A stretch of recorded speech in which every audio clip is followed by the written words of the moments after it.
mean,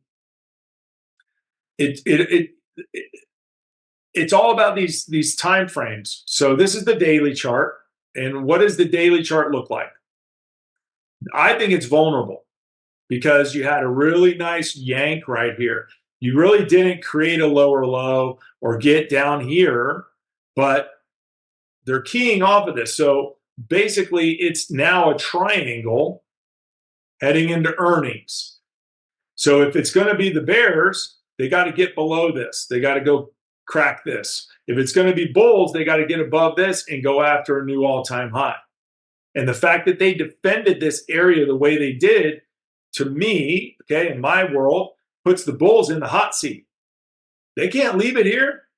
They can't take this off of this level and then just stop. They got to keep going. They got to take this stuff out. They got to make a new high, period. But I mean, if your question is, how long can a market remain overbought?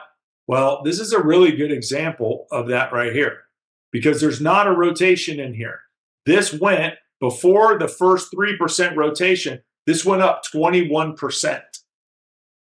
So the market can remain overbought for a long, long time. Now this reset it. This pulls back almost 5%.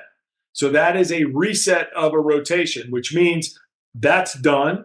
This is 5%. This is 4.5%.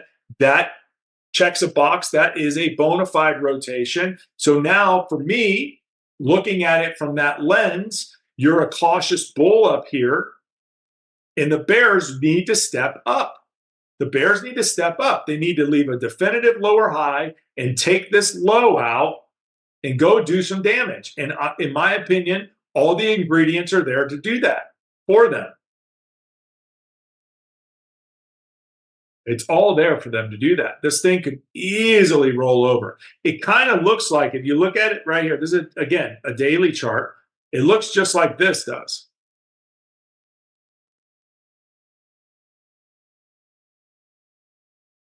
Hanging out, hanging out, hanging out, up, boom, the other way. That's kind of what it looks like. All right, so we've got a couple small losses, but here's an example of us being heads up enough to get out of trades before they materialize into full stop losses, right? The one thing about I don't like the word system.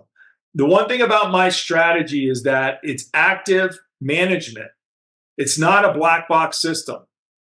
If this was a black box system, meaning a black box trade where we just put it on, it's all automated, we walk away and see what we come up with, it's just, to me, it doesn't work. It requires some manual input from us. And that's a really good example of that right there.